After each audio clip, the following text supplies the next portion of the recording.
Good morning, everybody. Welcome to Sunrise Daily today. I'm Chamberlain Oso. Indeed. Good morning, even though our hearts are heavy this morning. Welcome to the program. I'm Maupe Ogunyusuf. Well, yes, and that's because what began as a routine media assignment is now turned into a very painful reminders of the risks associated with going on with some of these duties when journalists go around carrying on their responsibilities. Well, Kaniso, popularly called Kani, a colleague in Bauchi, said the cameraman there unfortunately was involved in an accident, and so unfortunately when that happened there were several journalists who were with them on that particular assignment, and so it was a very terrible accident as a matter of fact. But there are questions as a result of this where we now have to ask ourselves, are adequate measures being provided for media teams attached to official assignments? Vehicles conveying journalists actually should be subjected to the same safety scrutiny as those transporting dignitaries. Do we really appreciate the inventable risks reporters and camera crews assume in the line of duty? Well, when journalists are harmed, the public's right to know suffers. There are circumstances surrounding the death. They were traveling to go take a look at some development project in Gombe, and that Gombe-Bauchi axis when the unfortunate incident happened. And so all of the crew who were in there, Arise, Channels, NTA, TVC, I think they were all involved in that unfortunate incident. So he, alongside a reporter, were rushed to the hospital, and so, but the reporter was treated and then got better. But he sustained very serious injuries, neck injuries, and so he had a lot of attention being paid to him when unfortunately we got called yesterday that he was gone. Shocking. And the most of yesterday was really heavy because at that time the report was it was stable, it was recovering, but unfortunately now he's no more. I think the first thing that has hit me is how young he is. Yeah, some people will say when you're in your 40s, they say it's the youth of old age. You're now you're now middle age, so to speak. But we have lost a young man. You have lost somebody who is still very much in his prime and still had a lot to contribute to our society. As a matter of fact, he lost his life or had this accident in the course of active duty. Yeah. And it is painful. It is painful, Chamberlain. Very. For the last couple of weeks on this program, as a matter of fact, since last year, we have been harping on the need for us to take safety as a people more seriously. Safety is claiming more lives than the issue of security. I bet you that if we put on a scale the number of lives we've lost to safety issues and the number of lives we've lost to security issues, I dare say that the numbers that we have lost to safety issues, terrible driving incidences, a lack of attention to things that could spark a fire in certain instances, carelessness, the amount of lives we're losing on a daily to safety issues, we cannot, put a finger to it. It is becoming alarming. On my way to work this morning, I was looking at, the direction, the flow of traffic, and lo and behold, right here along the Murtala Mohammed Expressway, a new 10-lane expressway that you can see clearly marked, going and coming, 5 vehicles to go, 5 vehicles to come, service lanes designated, and interchange designated as well. You'll see vehicles, buses, cars, turning and facing one way. Look, and I'm asking myself, have people gone insane? Are people mad? Don't they need their lives anymore? Are they working with their photocopied life and their originals are at home somewhere and we don't know about it? Because essentially that is what has cost us at Channels Television and the family of our colleague, Ben Kani, his life. If only a driver had paid more attention in the convoy in which he was driving, because from what we understand, that driver had been called to order several times while he was, conveying the crew. Watch how you're driving. Take it easy along on the steering. And still, he just, until this accident occurred. Then after the accident occurred, he didn't die on the spot. He survived, and then, he was taken to a hospital. We understand the surgery was to be performed. The surgery was performed. There are questions as to what then happened, were our medical personnel on the top of their game? There are many questions to ask, but we will not ask all of these questions if only the first thing had been done, safety. Please, if we do nothing this year, we can only hope that we will take the issue of safety, not just for our own selves, but for the sake of families.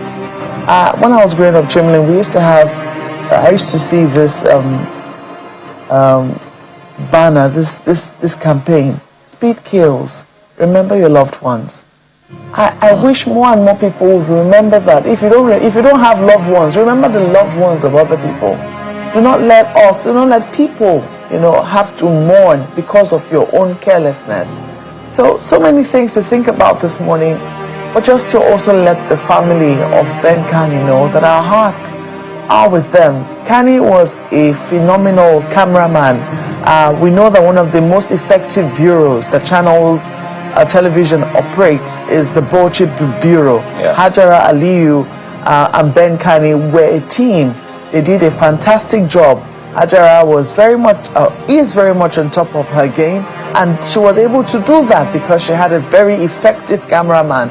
You speak with the crew behind the scenes on all the coverages that they've had to go, not just in Bauchi, but in the northeast, sometimes the northwest as well. When Kani is on the team, the director's mind is usually at ease. He was one of the very few drone operators we had in Channels Television, very effective, very professional. His colleagues only have the most wonderful things to say about him. I never met him in person, but his testimony as a professional continues to live after him.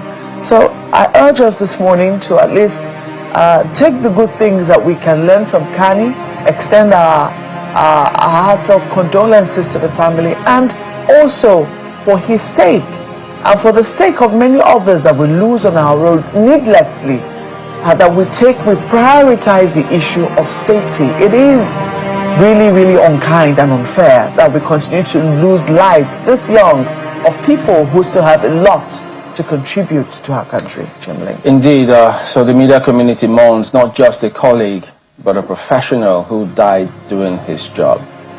Wakaniso, fondly known as Kani Ben, the cameraman with Channels, he lost his life following injuries sustained in that tragic accident in Bauchi. He was behind the lens, as he was always quiet, focused, committed to capturing the story, the true story, so Nigerians could see it for themselves. We also appreciate the governor of Bauchi State, who has described his passing as painful and heartbreaking. The Nigeria Union of Journalists in Bauchi also suspending their Congress in mourning. We appreciate all of that. But beyond these lies or deeper truth, Kani Ben died in active service. He died ensuring that the right things and public accountability were documented. Camera operators rarely get the byline, they rarely get the spotlight, but without them, there is no story. He leaves behind family, colleagues, and the profession that now feels the weight of his absence. May his dedication never be forgotten. May his sacrifice remind us that journalism is not just a profession, it's a public trust. May his soul rest in perfect peace. Amen. Amen. Well, there's this matter that circulating over the weekend. A lawmaker, this time a state Assembly, Bauchi State Assembly lawmaker, making certain statements that people thought, is this a joke or what? Is this your campaign rhetoric? Or is this what to expect from these kinds of politicians when the campaigns come? Well, let's have you listen to it first so that you equally hear what we heard. And maybe you might even feel how we felt, or worse. Have a look. Something that is good for us in Nigeria so that we can elevate and get our people here is ABC. If you know that it's not political, you need to go and collect it. Go and collect it because tomorrow when you are going to look for admission in one school, the ABC, the president of this country, the ABC, we have 36 states, and then for SCT 37, 30 governors are already ABC, from the SCT 31, and they are still coming. Now, we have background no chair, don't need to just allow more need number law, or that you need to get a man. So, what you do, they go to see what you do, they are to follow ABC. Well, that's a lawmaker. I'm trying to get his name, actually. His name is somewhere. But what he said is not a joking matter. What he was saying that if you do not have an APC, if they check your name or something like that, and if it's not within the APC register, they might reject you when it comes to jobs and opportunities like that. And people thought, look, this should not even be anywhere near calling it a joke taken too far. First, he needs to perish that thought. If that's his mindset, that is completely wrong, because that clearly violates the Constitution, which tells you you cannot discriminate based on religion, on politics, or tribe with anyone in this country whatsoever. The laws are clearly stated there. So, much as he was even saying, I think it's 30 governors in the APC, and so given the impression that, yeah, it's a roller coaster ride. Look, be that as it may, this country cannot, and I think it's a very serious matter that needs to be pointed out now, so politicians don't take that as a campaign rhetoric. You cannot do that, because the country, there's always been a country way before APC. There will be country much after APC is there and gone. So they need to understand and learn how to ensure that they put the country first and not some of this political interest that they have. Because after all this, their so-called interests, which in most cases is just all you can get. And so it's unfortunate that this kind of person that was voted into office.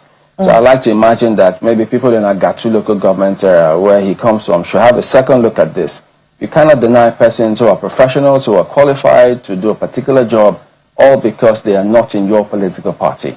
If he made a mistake about that, he should speak up openly and say he was misconstrued. But what we have heard is what we have heard. And what we have heard flies in the face of reason. It goes against the Constitution and should not stand.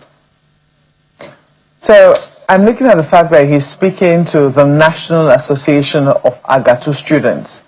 And why that is important is because he's speaking to people who are impressionable, who are also learning in terms of how they believe things ought to be done. So if this is his mindset, he's not just having that mindset, he's also transferring that mindset. It's a dangerous mindset. Very dangerous. The dangerous mindset that if people do not belong to your political parties, when opportunities open up in your state, they will be denied. I want to believe that the All Progressives Congress, if it truly, is a political party that believes in the constitutionality of the rights of Nigerians, the fact that the Constitution maintains that nobody be discriminated against on any basis, be it of gender, of religion, of, belief, whatever it is. The Constitution maintains that, and somebody from your party in the process of campaigning, so to speak, or in the process of trying to get people to get registered, starts to say that when things like opportunities come up, then they'll be denied.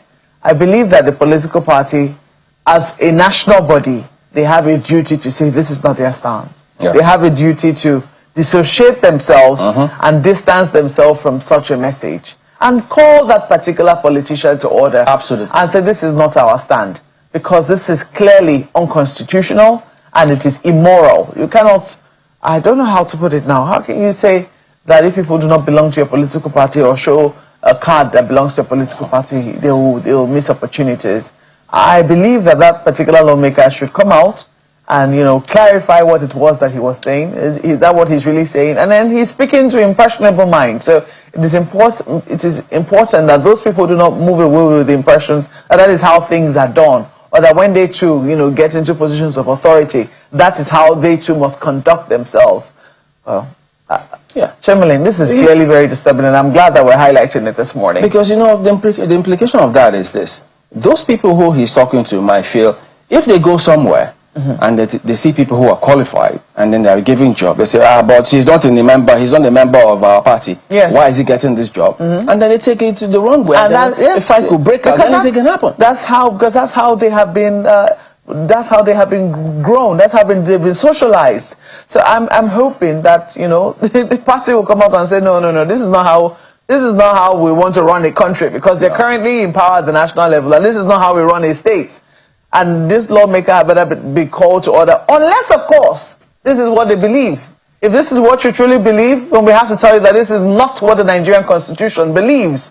So if this is not what the Nigerian Constitution propounds, this is not what it says should happen in our country. So a political party that is currently in power cannot believe this. And if it cannot believe this, then it had better come out to say, we don't believe this, and call that particular lawmaker to order. Because it's expressly stated, Section 42(1) of the law says you cannot discriminate against anyone based on what he's just done, the political lining or leanings, either by religion, ethnicity. You cannot do that. And that is wrong. So today he is dishonorable Ojotu Ojema. He's not an honorable member in any way whatsoever. That is a dishonorable act, and it should be said as such. All right, so we will turn our attention to some security matters making the rounds at the moment. There are fresh security concerns emerging from Kwara State, where terrorists are reported to have released a video showing what is believed to be about 107 abductees. But before we get to that, I guess just give us a few minutes. We need to highlight on this matter briefly, the unfortunate incident in Kano. That's the second time this year. The second time, isn't it? Or is it more? You know, people always say, we spoke about this before. Chamberlain, they say that lightning doesn't strike on the same spot twice, but clearly in Nigeria that is not the rule. We spoke about Singer Market just 2 weeks ago. 2 weeks ago, the Singer Market was on fire, and I think at that point, you know, I said it was important that we highlight it because it ties very much. I think if I get $1, okay, let me just say 10 naira for every time we've highlighted the issue of safety on this program, I know how wealthy I'll be by now. Because it is... Assuming the value improves. The value of the naira. Let's even leave the value out of it. I know how much I'll have in my kitty or in my piggy bank by now. If every time we mention the issue of safety, just 2 weeks ago, I wasn't on the show last week, I was on the show the week before, and we highlighted this issue. Singer Market was on fire. We brought up this issue, and in general, we talked about market fires in general. I think we brought up a report by Business Day saying that over 1 trillion naira had been lost to fires in Nigeria in less than 6 months, thereabout. So that's 6 months, a few months from last year, and about 2 months this year. And now, another week after, in the same market, another fire. In the same Singer Market, another fire. So you have to ask, are we learning anything? Do we just go, you know, put out the flames now, and then we fold our arms, the traders will count their losses, and, you know, that will be the end. What exactly do we know? And we say that we highlighted that this is the dry season. We know we have 2 seasons in Nigeria, a dry and a rainy season. And we know in the dry season that this is something that we would normally experience what are the precautionary measures that we put in place?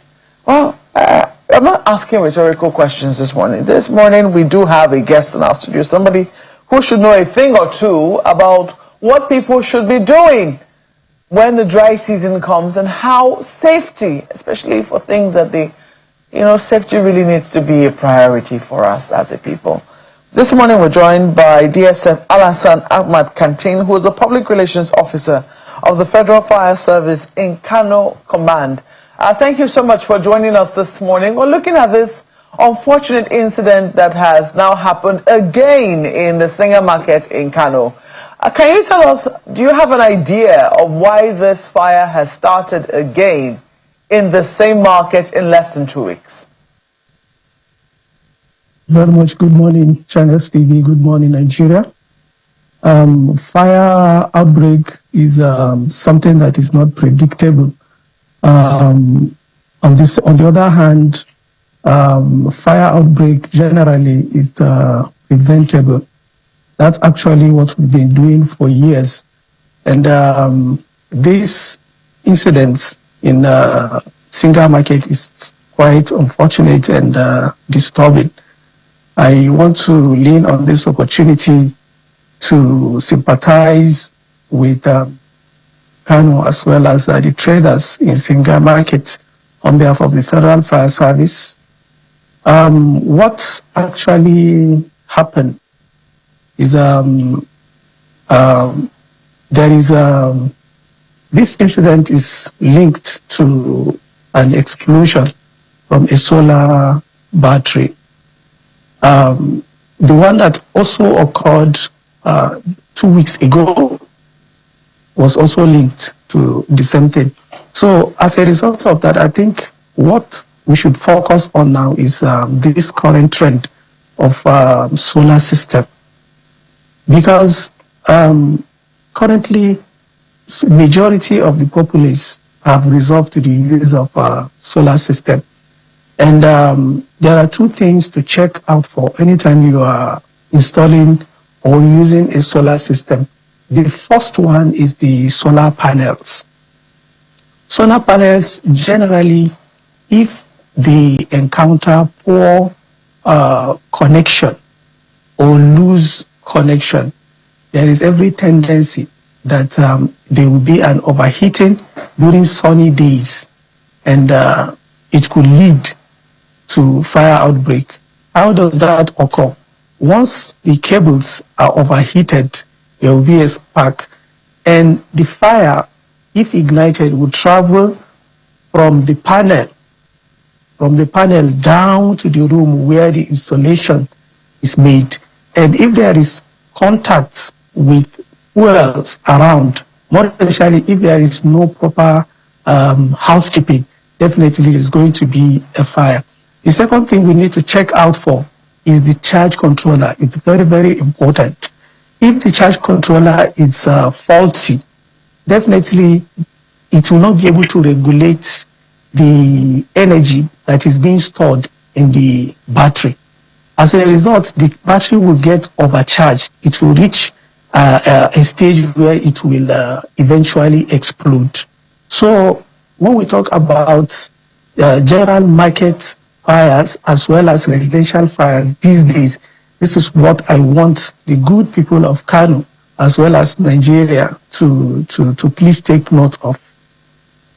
So from what you have said, there is clearly an opportunity here, and there are big questions to ask as to what exactly we're doing in terms of making sure that there are new regulations, because we've now seen that this is no longer about generators. Generators are still causing fires, but it's now about an alternative source of energy that Nigerians have found for themselves.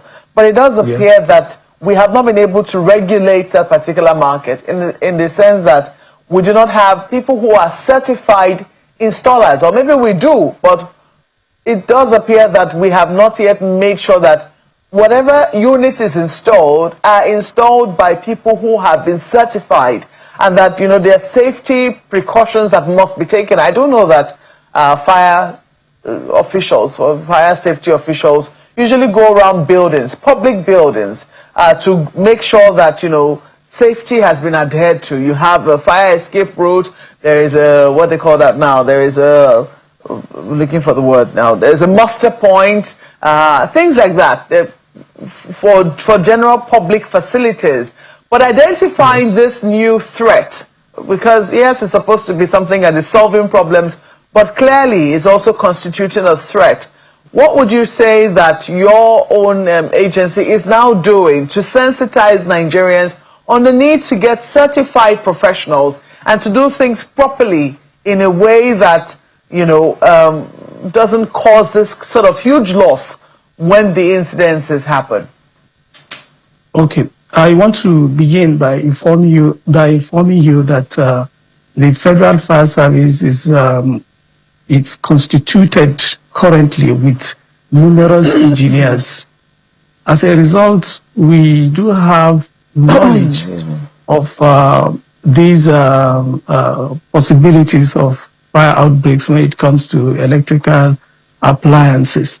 As a result, anyone who wants to install a solar system should please consult the nearest office of the Federal Fire Service for guidance. I am not saying we install, but we can guide and supervise during installation. Secondly, this major modern firefighting trend that we try to employ these days, it says emphasis of general fire service completely should be 70% fire prevention activities and 30% firefighting activities. As a result, we see no reason to be in the office, as you just testified that our officers have been going around public and private buildings to vet or carry out fire risk assessment. That's what we've been doing for years, and we hope to continue on that timeline. Currently, just about 4 weeks ago, the Controller General, Dr. Olumode Samuel Adeyemi, inaugurated a committee that will go around the Federation to vet, to carry out fire risk assessment of public and private buildings. What we aim to achieve here is to identify the gaps within these facilities. And if the gaps are identified, what is next is a recommendation. So it's a kind of coming in a formal avenue rather than what we've been doing at command level. So what the Federal Fire Service Kano Command intends to do at the moment is, any moment from today, a team of professional firefighters will be dispatched across the state to conduct an intensive, or to commence an intensive auditing of public and private buildings. Thirdly, what we want to give much emphasis in these coming weeks is activities that have to do with proper or adequate fire safety sensitization. We've been... All right. Sorry to interrupt you, sir. I just want to quickly get this, because we're almost out of time. We don't have a lot of time. I want to ask you the response time, because yes, while it is good to prevent the fire, when the fire eventually, you said 30% of what you do is, making sure that you are able to respond to fires. In this instance, it does appear that the fire has taken a huge portion of the market. How quick would you assess your response time? Would you say that people know basic or have basic equipment to be able to put out a fire before it spreads? We do. And I think today I'm a living witness of what happened in this recent Singa market. Because when the fire occurred, I received a call from one of the market executives. I was very close to the scene of the fire, just about 600 meters. What I did was when I received the call, before responding, I raised and observed the sky. The first thing I noticed was that there is a huge, thick smoke emanating from Singa market. I quickly mobilized to the scene. Immediately, I informed the state controller as well as the head of operation. I got in contact with the state fire service, and within 10 minutes, firefighting trucks were beginning to approach the scene. But what we encountered was a huge traffic, and majority of the traders could testify to that. Before our firefighting appliances could get access to that market, it took more than 1 hour before we were able to start the proper firefighting. That was what led to the escalation of fire from the first building to the second, third, and eventually the fourth building. There is also a barrier that was stationed at Bello Road. It denied access to heavy trucks. Before our coming, some commuters and motorists uprooted it so that we could get access through the bridge, which we eventually did. That was where the first firefighting activity began. But it got to an extent that we could no longer fight the fire from the bridge. We have to go to the root or the source of the fire. That was when the whole process got overwhelmed, because the traffic, more especially those that do not have anything to do with the scene, were there for coverage and they could not give us access. So our response time was adequately efficient, but the major problem we encountered as that Saturday was a traffic access to the market. Well, we hope that we continue to, we hope we don't get tired of teaching Nigerians and enlightening the people on the need for safety. Yes, we will not. And I think this is an avenue. Yeah. Since majority of you are now coming in to partner with us to actually pass the message across to the people. Because what is actually happening in the scene now, we are carrying out damping and overhaul. But could you believe that we encounter a fierce battle with people that are there just to watch or take pictures? They push us aside without knowing that the firefighting procedure has not been declared conclusive. We still have access to carry out our mandate, but we are facing defiance from people. Also, the people around are inhaling smoke. That smoke is what kills, not actually the flame or the fire. The fire could only get you burnt, but the inhalation of the toxic substances is what kills. And people are within that scene now, inhaling smoke. So I think this is an opportunity, and I wish to commend your efforts in having us in the studio to talk to the Nigerians. We cannot do it alone. We need the media to adequately partner with us to sensitize the people. We do not have all the resources to be able to reach a large majority of the masses. We will continue to do so, but we have to thank you very much for speaking with us this morning. DSS Al-Hassan Ahmad Kantin is the Public Relations Officer of the Federal Fire Service, Kano Command. Thank you once more for speaking with us on Sunrise Daily. Yeah. Let's get back to the security matter, which we were mentioning earlier. Authorities for that Kwara matter are yet to provide full operational details, but the development has heightened anxiety over the scale and coordination of that attack in Kwara, where some of those terrorists releasing videos of their abductees. At the same time, 200 U.S. military personnel are sent to Nigeria with reports of deployment across select air bases as part of ongoing security cooperation. What do these parallel developments mean for Nigeria's sovereignty, counter-terrorism strategy, and regional security posture? Are these routine defense collaborations or signals of a deeper recalibration in security policy? We're joined by Dennis Amakere, former state security operatives. Good morning, and thank you for joining us today on the program. Good morning. Thanks for having me. You know, almost sound like a broken record when we talk about this kind of matters, because it keeps happening with, I mean, you could use the word reckless abandon, as it were, even though the authorities tell us they're doing their bit to ensure that they stem the tide, but the results is what a lot of people see, and then they predicate whatever comment or opinion they have based on the results that they have seen. Give us your impression of all of these matters, particularly if you perhaps juxtapose it with what the security authorities say they are doing to ensure that they stop this from continuous replay. Well, thank you very much.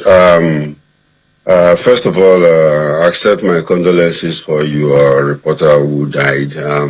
It's really sad event.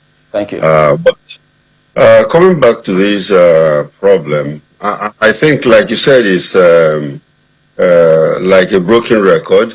And then, of course, you find out that it follows the same playbook, you know, where terrorists are always trying to take, abduct people, and then, of course, taking videos of them and sending it to the public through social media, you know. And, of course, if you remember, terrorists, the whole worldwide, usually have the same objective, and that is publicity. They really need publicity to project whatever they are doing, and then you can see the back and forth between the Nigerian authorities and the terrorists. They said, "Oh, Nigerian authorities are lying. It is only that it's not only 25 people or so, and they have the people." And in fact, they went to the extent of counting them while they are filming them, you know. So that tells you a lot. They are trying to project, and they are trying to see that what they are doing counts, because right now, from the information I'm getting, they are really in a dire strait. They are trying to get more money, or trying to even escape, but there is, all the routes have been blocked for them, and all the monies and the food sources are blocked. So I think they're in their strait. All right. And if it extends for a while, a lot of things will happen. You know, if you were still an operative when these kind of things are happening, what will be going through your mind right now? Oh, well, the best way, or what will go through my mind, is how we're going to solve this problem, and the strategies or tactics that we're going to use in dealing with it. But is that, I mean, people looking at all of these things happening in different states, almost with impunity, with the kind of confidence with which they carry out these things, and probably coordination, if you will, there will be basic questions from the citizenry about interagency cooperation, intelligence across board. Is there intelligence failure? What is the missing gap? How do these things keep happening? Yet, of course, we always know that the budgets, as a matter of fact, security funding, state governors have, how could we even forget that? State governors have huge security votes to ensure these kind of things don't happen. The country budgets a lot security-wise to ensure these kind of things don't happen. But it just appears as though the question will come through, are we sitting on our hands? Why are these things still happening? Well, there are many reasons why it is happening, but majorly, I think there is certain reasons that I'm going to discuss here, and I think it's very, very important. The government should look at it, and then, of course, do something about it quickly, because there are people in society, people in government, influential people who are backing these terrorists. You know, how can we be fighting something for 16 years? And we know, even President Jonathan has said it. There are people, Boko Haram supporters in his government. We have seen where, all the supplies that these people are getting, and the genocide thing, that it has gone international, and right now we have boots in Nigeria where they are actually helping the security agencies and military to see that they crush it. So it is more complicated than that. The ordinary man will be worried. Why are we still doing this? But the inside will tell you that actually there are saboteurs within the government, within the society, that are trying to make sure that this thing continue, because there is a criminal economy going on. There are a lot of people making money out of it. Serious money. Gold, natural resources, then of course the petty ones like those selling fuel, those selling food to these people. And that is what the security agencies are trying to block now. I'm wondering whether it's late in the day, because we've been told that this is very much linked to the issue of mineral resources in our country, the issue of rare earth minerals, and people who know about the maps of these things, the geomap, have shown us how it's all linked from the northwest, particularly down to the north central, and you have this vast open land. But then you have to ask, what then is the link? If it was just an economic, economic issue, what then is the link with religion then? Why does it seem to wear a religious cover? And how do we deal with this? Because it would seem that is the part that really frightens a lot of Nigeria. This ploy, this controversy that, some people are actually after a different agenda. Is it that they are hiding under this issue of the economy, or is it the people who are, trying to exploit the economy of the mineral resources? Are they the ones hiding under the cover of these people who now have an agenda? What exactly is the link? You are very correct. They are hiding under the cover of religion. They are hiding under the cover of religion. I'll tell you why. Jihadists, people who want to form a caliphate, it was a religious thing at that time. And then, of course, a very, very different teaching in Muslim, religion, Islamic religion. And, of course, later we even come to find out they were killing some people who don't believe in what they believe, even Muslims.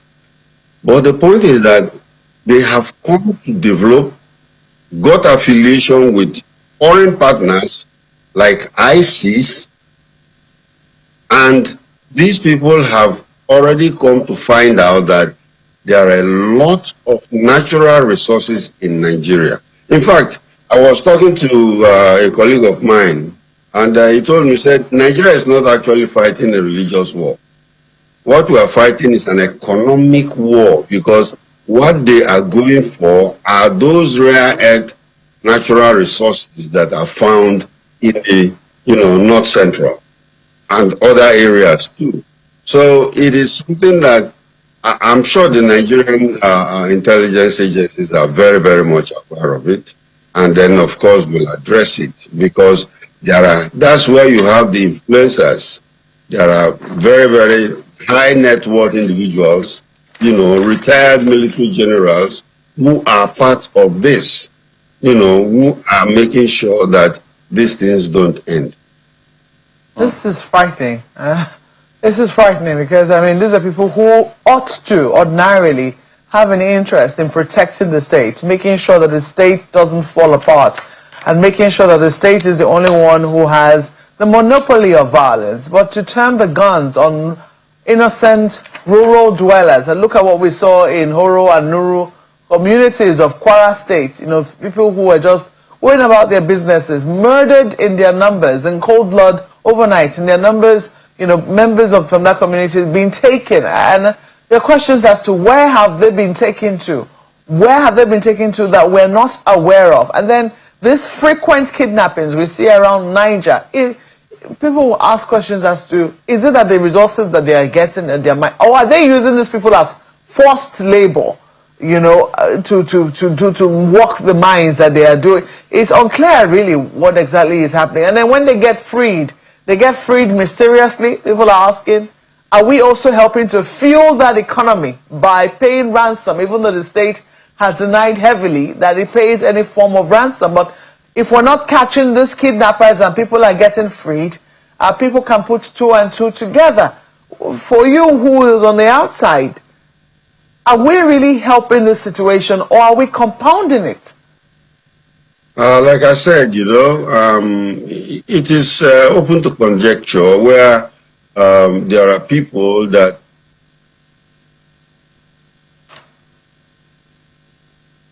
in government, government really have to look inwards too. There are some people there that are trying to sabotage the government itself, and they have to pick out all those people, but it becomes a worrisome thing where we have hostages. They are taking them to, the ungoverned spaces in Nigeria. And we should be able to, concentrate our forces in dealing with them, because I think that is where it is becoming a problem. When you have the United States send some bombs into Sokoto State, instead of people to be happy that, look, finally they are hitting these terrorists that are disturbing us, people are angry. And it's surprising, because why? When we have, these people disturbing us, we have been shouting, terrorists are worrying us, in the north especially, and somebody is coming to help us, and we are angry that they are bombing people, or even the troops that were just brought in recently. Some people are talking about sovereignty. Our sovereignty is very much intact. I'm happy that there is some serious talk before these people came in, but they are there to help us, and not to, take our sovereignty. It depends on what those people are referring to as sovereignty, but, we have a lot of agent provocateurs that are causing this problem, in Kaduna State, in Niger State, in all kinds of areas that we're having this problem. There are some basic things that lots of people look to see security agencies do, and it appears to be lacking.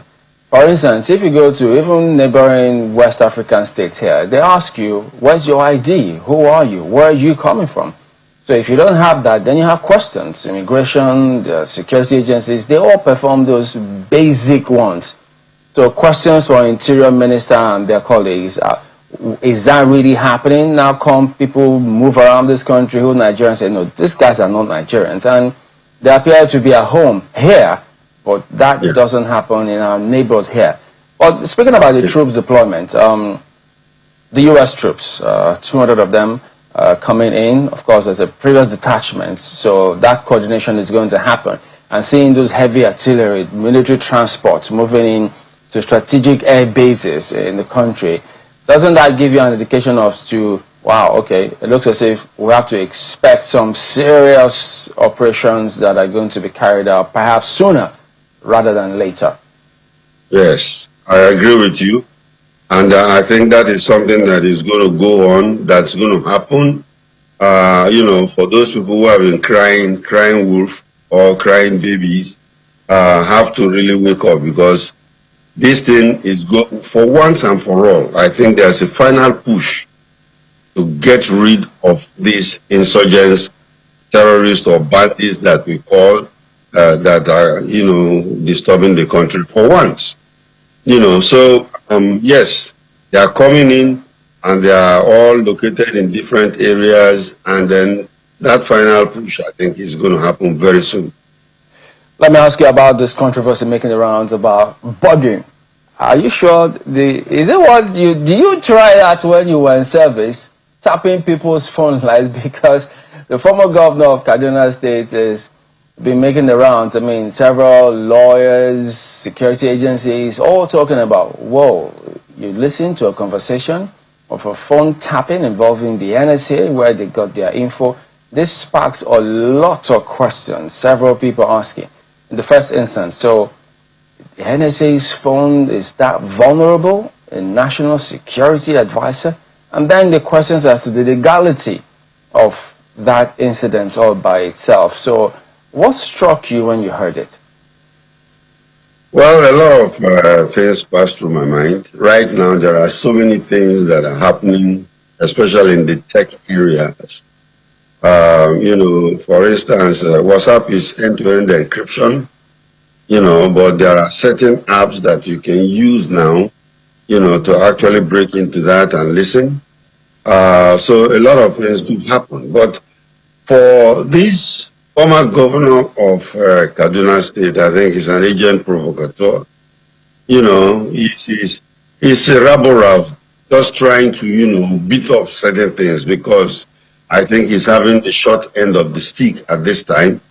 In fact, there is a letter that is circulating, and that particular letter, I think the security agencies have to call into question. Because if you look at it, it's fake. It's totally fake, because what he is asking for in that letter are things that, it sounds like he knows. He said somebody told him from Poland, there is this toxic waste. Why should Nigeria import toxic waste? If there is anything about importation, I think we have the Nigerian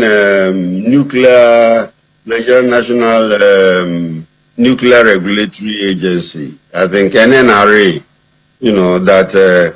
that manages the importation, the use, and of course the disposal of radioactive materials in the oil industry. So I don't see how somebody will be importing a toxic... Are you talking about the thallium sulfate? Yeah, I'm talking of the thallium sulfate. Should we dismiss that so quickly? Because remember, if they're listening to phone calls now, what would be something they must have picked up in that instance, saying, well, as you know what they say, could there be a smoke without fire in this case? Let me tell you one thing. I think the security agencies really have to talk to him, and let's find out how he bugged the phone of the National Security Advisor. I don't know what is going on, but I can tell you it's a lie. And which part? The bugging part or the thallium sulfate? The bugging part, because it is from the bugging part that he had this thallium sulfate thing, or is it from a different source? If it is the ONSA that is importing it, what for? At least they must have mentioned it during his listening to that bug. So which one would you say is a lie? I mean, you yourself just said now that there are apps you can use to listen to some of these online calling application platforms. So why would this one be a lie?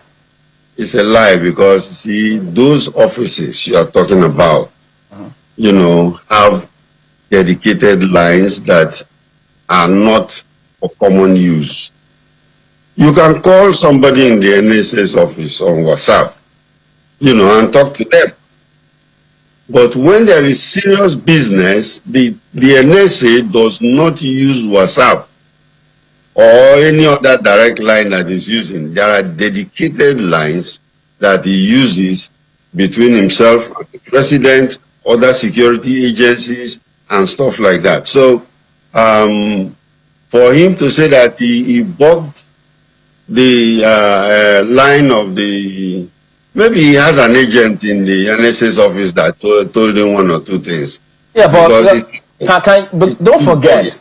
I think the U.S. Secretary of Defense, wasn't he also enmeshed in that kind of controversy where he was circulating this kind of national top information on, what's that platform now? On an open source email. So yes. If that happened, why should we rule out this one just like that? Then that cannot be classified as bugging. That's classified as leakages. You know, those are leakages.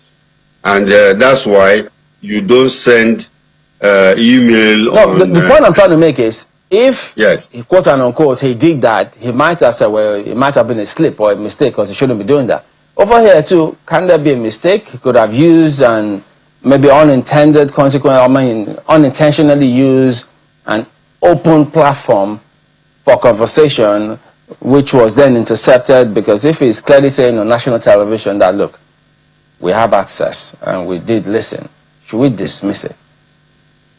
that alone tells you that it's a lie. If I have access, I will not come to television and tell you that I have it. It will be a well-kept secret that I'll be using from time to time. Okay? So I tell you, what El Rufai said is a lie. He's just an agent provocateur, you know, and I think the security agencies, forget about him trying to gather himself around with people resisting arrest. That's what he's trying to do. But I think they will get him to come and explain. You know, this is not against any kind of dealing with opposition or something like that.